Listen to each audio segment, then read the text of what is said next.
Hello everybody, and thank you for sharing your time with me. I'm sending this message through various different channels to reach my dear Russian friends and the Russian soldiers serving in Ukraine. I'm speaking to you today because there are things that are going on in the world that are being kept from you, terrible things that you should know about. But before I talk about the harsh realities, let me just tell you about the Russian who became my hero. In 1961, when I was 14 years old, a very good friend of mine invited me to come to Vienna and to watch the World Weightlifting Championships. I was in the audience when Yuri Petrovich Vlasov won the World Championship title, becoming the first human being to lift 200 kilograms over his head. And somehow a friend of mine got me backstage. All of a sudden there I was, a 14-year-old boy, standing in front of the strongest man in the world. I couldn't believe it. He reached out to shake my hand. I still had a boy's hand. He had this powerful man's hand that swallowed mine. But he was kind, and he smiled at me. I will never forget that day. Never. I went home and I put his photo above my bed to inspire me when I started lifting weights. My father told me to take down that picture and to find a German or an Austrian hero. He got really angry, and we argued back and forth. He didn't like Russians because of his experience in the Second World War. You see, he was injured at Leningrad, where the Nazi army that he was part of did vicious harm to the great city and to its brave people. But I did not take the photograph down, no, because it didn't matter to me what flag Yuri Vlasov carried. My connections to Russia didn't stop there, by the way.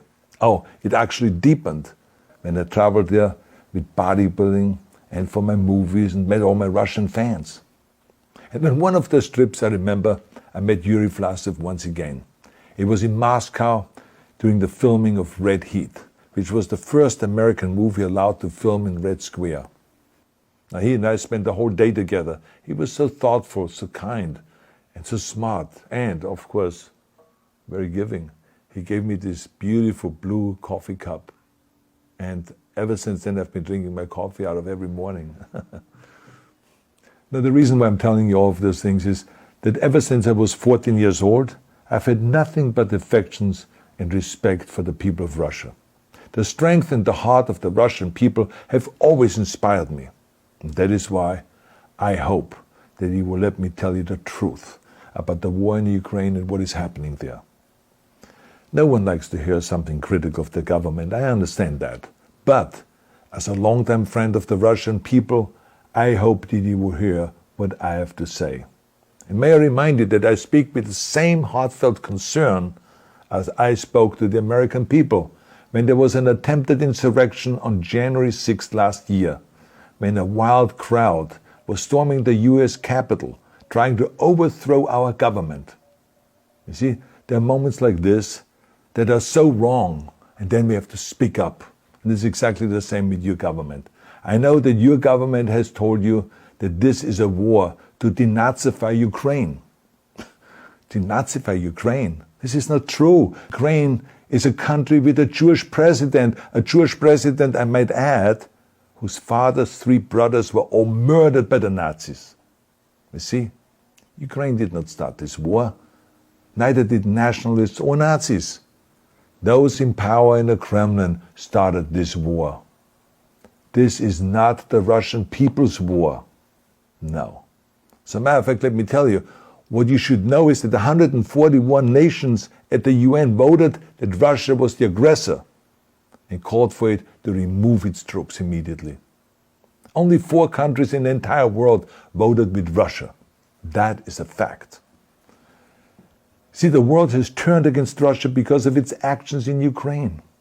Whole city blocks have been flattened by Russian artillery and bombs, including a children's hospital and a maternity hospital. 3 million Ukrainian refugees, mainly women, children, and elderly, fled their country, and many more are trying to seek to get out. It is a humanitarian crisis. Because of its brutality, Russia is now isolated from the society of nations. You're also not being told the truth about the consequences of this war on Russia itself. I regret to tell you that thousands of Russian soldiers that have been killed. They have been caught between Ukrainians fighting for their homeland and the Russian leadership fighting for conquest. Massive amounts of Russian equipment have been destroyed or abandoned.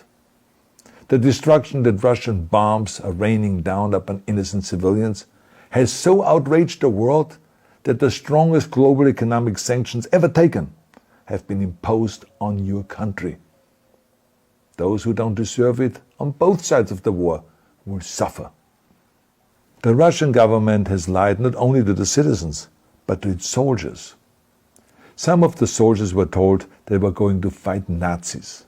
Some were told that the Ukrainian people would greet them like heroes, and some were told that they were simply going on exercise. They didn't even know that they were going into war.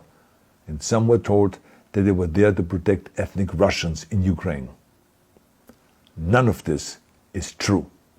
The fact is that Russian soldiers have faced fierce resistance from the Ukrainians who want to protect their families and their country.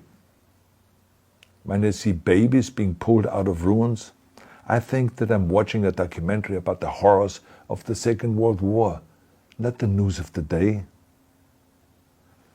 Now let me tell you, when my father arrived in Leningrad, he was all pumped up on the lies of his government. And when he left Leningrad, he was broken, physically and mentally. He lived the rest of his life in pain. Pain from a broken back, pain from the shrapnel that always reminded him of these terrible years, and pain from the guilt that he felt. To the Russian soldiers listening to this broadcast, you already know much of the truth that I've been speaking. You've seen it with your own eyes. I don't want you to be broken like my father. This is not the war to defend Russia that your grandfathers or your great-grandfathers fought. This is an illegal war. Your lives, your limbs, your futures are being sacrificed for a senseless war condemned by the entire world. Now, to those in power in the Kremlin, let me just ask you, why would you sacrifice those young men for your own ambitions? To the soldiers who are listening to this, remember that 11 million Russians have family connections to Ukraine. So every bullet you shoot a brother or a sister. Every bomb or every shell that falls is falling not on an enemy, but on a school, or a hospital, or a home. I know that the Russian people are not aware of such things are happening.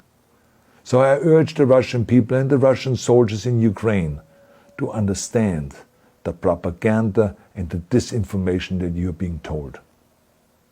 I ask you to help me spread the truth. Let your fellow Russians know the human catastrophe that is happening in Ukraine. And to President Putin I say, you started this war. You're leading this war. You can stop this war. Now, let me close with a message to all of the Russians who have been protesting on the streets against the invasion of Ukraine. The world has seen your bravery. We know that you have suffered the consequences of your courage. You have been arrested, you have been jailed, and you have been beaten. You are my new heroes. You have the strength of Yuri Petrovich Vlasov. You have the true heart of Russia. My dear Russian friends, may God bless you all.